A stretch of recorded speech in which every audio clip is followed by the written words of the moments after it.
tuned into Change Radio and it's news time. Today is Friday, the 7th of June 2024. Here is the news read by Sophia Tekwani. Stories making the headlines. ZINASU holds a student workshop in Bindura today. South Africa is heading for a GNU after the ANC fails to get the majority vote. Also in the news, Kariba Member of Parliament held a feedback meeting in his constituency.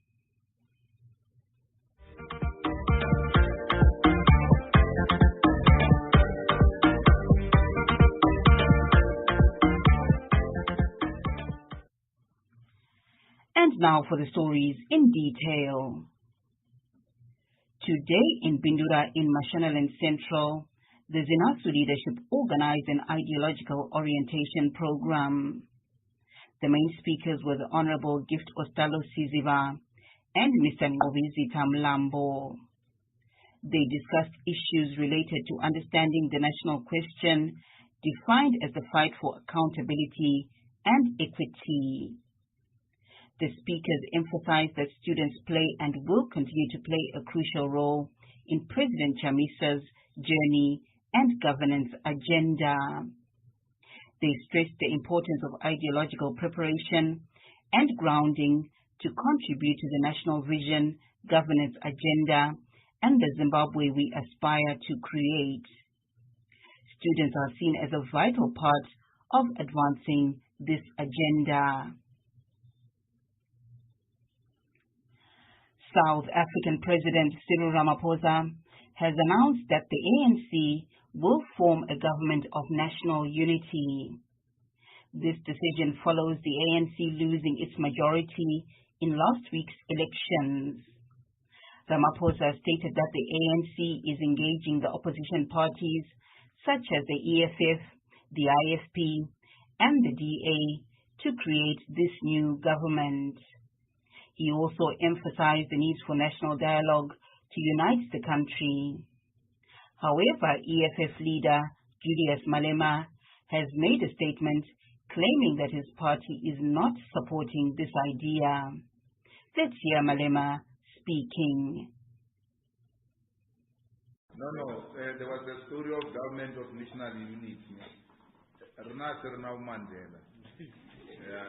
We don't do government of national unity. We don't want it. So we want coalition. We don't want government of national unity. We will end up with wrong people. On Tuesday, the CCC MP for Kariba, Honorable Shine Gwangwala, held a feedback meeting with his constituency. The meeting was aimed at providing an update to the citizens as well as getting an update from them. For more information on this, Change Radio contacted Honorable Mutsamuro Mbedzi, the Proportional Representation MP for Mashonaland West. Let's hear her speaking. Indeed, as you know, this week the residents of Jongola experienced a momentous occasion as their Member of Parliament held a community feedback meeting. And for the first time since 1980, this is the first time that an elected official has returned to listen to their voices. They were so happy. The joy and relief was actually evident in their videos that were shared. I have to mention that Jongola is one of the remotemost places in Zimbabwe, and it is deep down in the Zambezi Valley, very marginalized, forgotten, and they feel neglected actually, and they were so happy to have their Member of Parliament come back to listen to their voices at the feedback meetings. And as you know, the feedback meetings like these are crucial as they foster a direct connection between the elected officials and the people. As you know, in Mashonaland West, the Citizens Party assembled a team of very competent citizens MPs who are citizen-driven, citizens MP who are people-driven, citizens MPs who are community-driven to ensure transparency and accountability. Such meetings allow community members to voice their concerns and share their challenges and work towards finding solutions together. And during that meeting, several issues were highlighted. Water, clean water, access to clean water, hunger, human-wildlife conflicts, and poor road infrastructure among other issues. And as you know, hunger, especially hunger, remains a persistent issue because the area itself is a semi-arid area and is experiencing a prolonged drought also, just like the rest of the country, due to the El Nino-induced drought. And the Honorable MP assured the community of his commitment to working with them to find a solution, and so that together they can address the challenges and build a better future for the community. I must say that Honorable Gwangwawa's visit represents more than just a political duty. It is a promise of hope and a step towards meaningful change. These feedback meetings, as you know, are a testament to the power of listening to the importance of community engagement. Amnesty International will conclude the Week of Action campaign today in commemoration of slain activist Thulani Maseko. The campaign, which started on June 4, 2024, marks 500 days since Maseko was killed by suspected state agents in Eswatini. The campaign aimed to rally activists worldwide to mobilize and engage with their representative ministers of foreign policy or relations and the Eswatini High Commissions. The objective is to demand decisive action and accountability for the stagnant investigation into Thulani Maseko's brutal killing. Let's hear this report from Maseko's wife as she recounts how he was killed. It was just after 10. I just hear a loud bang and I see blood. I just ran towards him. He was cold. God, you scared me.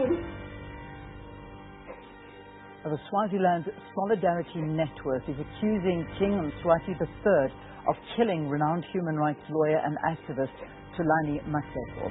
Maseko was shot dead at his home in Loyango.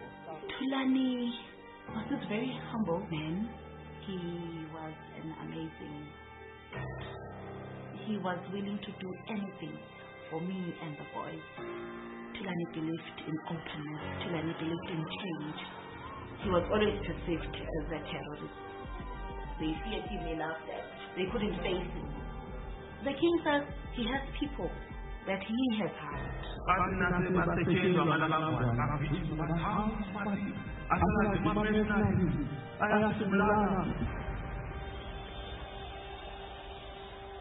I felt betrayed by the government. Switzerland was not his back. They haven't come back ever since Thulani was killed to conduct a proper, independent investigation. They have not. Ahmed Yahya, an Egyptian national, was fined $200 by Harare Provincial Magistrate Ruth Moyo for violating the Immigration Act. Yahya entered Zimbabwe on April 28 with a 30-day business visa that expired on May 27, 2024. He failed to regularize his stay and was found by immigration officials on May 30, 2024, having overstayed by 3 days. Yahya was arrested and now faces deportation. China's ambassador to Zimbabwe, Zhou Ding, has emphasized China's commitment to boosting agricultural investment and cooperation with Zimbabwe. He said this at last week's at a handover ceremony in Rimba district. Ding highlighted China's efforts, including drilling over 1,000 boreholes to provide clean water for over 400,000 people. He also spoke about the plans to drill an additional 300 boreholes in the next 2 years. These donations by China are seen by analysts as ways to give little incentives whilst taking important minerals from the country. China is on record of extracting mining in Zimbabwe without helping to develop the country. Yesterday, the Supreme Court of Zimbabwe dismissed an appeal by the former Vice President Mphoko. Mphoko was challenging a previous court decision that upheld a Harare magistrate's ruling to dismiss his application for discharge at the close of the state's case. Mphoko, who was the vice president at the time, is accused of unlawfully ordering the release of ZINARA executives from police custody at Avondale Police Station. The executives are Moses Julius Juma and Davison Norupiri. The Supreme Court dismissed the appeal, stating it lacked merit. The case will now return to the Harare Magistrates Court for trial continuation. On the same day, a Harare regional magistrate postponed the fraud case against musician Ivy Kombo and her husband Admire Kasi. The postponement was due to the absence of lead defense counsel Admire Rubaya, who was attending a funeral in Mashingo. The trial will continue on June 18. Kombo and Kasi are accused of acquiring fake certificates to practice law in Zimbabwe after obtaining Bachelor of Law degrees in England. The state, represented by Anesu Chirenje, will call High Court Judge Justice Sylvia Chiraumugomba to testify.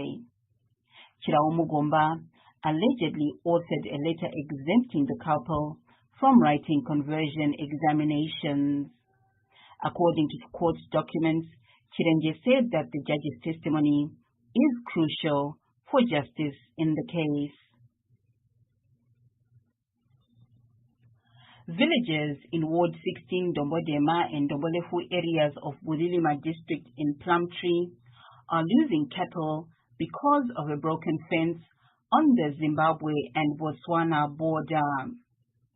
The fence is broken by smugglers and elephants alike. Smugglers use it to move items such as cigarettes out of the country, and elephants damage it.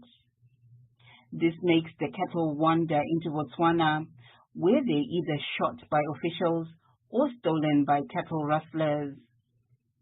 Over 4 years, about 40 villagers have reported their cattle missing, mostly from areas near the border. People are usually afraid to talk openly about it. Mandile Mudavunzla of Village 19 lost 17 cows 4 years ago, and she thinks they were stolen by cattle rustlers. Let us hear one of the villagers who recently lost her cattle speaking. Mina Mrs. Zimbabwe, Village 19, Ward 16. Ngathi uhlupho esihlangana lalo sikakhulu ngolenkomo, ikakhulu ucingo lelele Botswana. Uhlupho esihlangana lalo sa Angela inkomo ezingu-17. Sathi sihleli sathola ifoni, ngingazi ukuthi kumbe umbani wayifonile ngale, kodwa eseBotswana. Wasesithi inkomo zikaMvundla zingapha. Sazama ukuhamba. Ngapha kwakhona. Ngidlula kungani kusezoshambi. Ngiqonde kahle indawo ngona kodwa. Ngidlula kulala lapha kungani veterinary lapha. Sadlula endaweni yankhona. Sazama ukukhalaza sithi bantu shuya singacela nje ukuthi lisinikeni khona bayala. Sasathi ayisukucela amadera kuphela. 17 zonke badubula. Kubadubula likhona. Sayala sathi asibule bedubule sikhangela. kuthi kumbe basala bedubu kodwa kwaze kulama role yonke into khanyule nkuni kuthi babe bedubula bethi bacela ukuthi hayi abasinikeza amabhera sihambe kuthi luhlupho esihlangana lalo sikakhulu lina maybe sekucabanga lapha libona ngani zafika njani khona ngale mina mangicabangela ngibona ngani kube kulo muntu osithindile ngoba uma ngakhona amude leso sikhathi sasisifida kakhulu inkomo kwakungayenza ukuthi zingafika khona ngale ecini kodwa sabona sesibizwa khona ngale sacabangela ukuthi kulo muntu osithindile ngicabangela ngani mbona then kule sakwazi ukuthi ibhoda isikhathi esiningi kulocingo okwenza inkomo ziyeqe icingo liyabe lifanele kumbe liyabe luwile uhamba njani angizathanda ukuthi kuthiwa kulesikhala kodwa ngibona uyazwa ukuthi kulesikhala ukuthi kumbe ngeziqanyile umuntu kumbe kanjani ngikwazi but kodwa ukuthi inkomo izingene kuthi kuke kuqanyile nyawathi abantu abaningi abakhulumi ngakho but abantu bakhala ngokuthi emavillagini ngapha sekuyindlela abantu ababethenga izinto ngama-fuel kumbe ngamagwayi bebuya ngapha lilalo uhlupho lona lolo hayi lelo ngeke mbe lishiya kahle ngoba nxa into ungazange uyibone ungakhuluma into engekho kodwa kutsho ukuthi ngabe sitsho ingeke kukhona ngeke ngiphixe njengoba ngisitsho ukuthi inkomo ziyakhona ukungena kutsho ukuthi kuke kukhamisile beqamula ngeke ngakuphiksela so duthile inkomo la buya lapha akula kumbe uvillage head kumbe uveto wabuya lapha wazama ukukhulumisana lani ukuthi incediswa njani hayi yasanga sathola uncedo lunjalo sibi kodwa okusalayo ukuthi babekwazi nje njengamasebhuku bakwazi ukuthi sadujulela inkomo eBotswana kwathi kunilanga ngihleli angazi ukuthi umbani kodwa ngizange mazi kahle wafona wayengani umpholisa mbayise plant wathi mbathi usayitsheni mbathi njani ukuthi abe into yabongenanzela ukuthi ihambe njani wathi hayi mama sicela lingafi ngenkomo wapha ngiqoqisa nje kanjalo ukuthi wayenqoqisa nje zama ngathi ukuthi umuntu yakududuza nje ukuthi sizwile ukuthi lidujulela inkomo kodwa kungali affecting nzima lokho njengomuntu esekhaya inkomo inotho yethu ukuthi udujulela inkomo eziyi-17 isibaya sonke kungasho ukuthi lali sizonjani ngizikhathi asazibuhlungu kakhulu mina njengami nje ngahla ngakhala kiwo amapholisa ngone ngazizwa vele ngingasakwazi ukuhamba khona eBotswana abantu hatha bangishiya lapha necingo vele ngangingasakwanisi ngazizwa sibili ngathi nanzelela ngazwa ngani ngikhuphuka iBP ngoba ngathwala nzima kakhulu leso sikhathi ngabe ngalala sibili ngani yakhula ngoba ngithayele ukuthi inkomo yiko lapho esikhangelele khona esiphila khona ubaba kasebenzi sihlala ekhaya so sasikhangelele izinkomo ukuthi bazaluza nje sangasathola lutho njengami isikhathi esikuyini kwenzayo ukuthi mhlawumbe lokho kwalehlela lina kungehleli ezinye zafamily ngizama khona hayi ngeke ngitsho ukuthi kathi senzani angilashiwa kahle kodwa isizwe siyashisa nje ukuthi ngabe kuyavaleka izikhala lezo zincediswa ukuvaleka lezo zikhala inkomo zingahambi. And finally, sport. Today, the Warriors played their first match in the FIFA World Cup qualifier tournament. They played against Lesotho at Orlando Stadium in South Africa. The Warriors' starting 11 were Donovan Bernard, Andrew Mbeba, Gerald Takwara, Teenage Khadebe, Divine Lunga, Marshall Munetsi, Ndir Nomota, Tawanda Chirewa, Jordan Zemura, Daniel Msengami, and Tino Kadewere. Walter Musona, who missed some training sessions due to illness, was on the bench despite his recovery. The Warriors were beaten 2-0.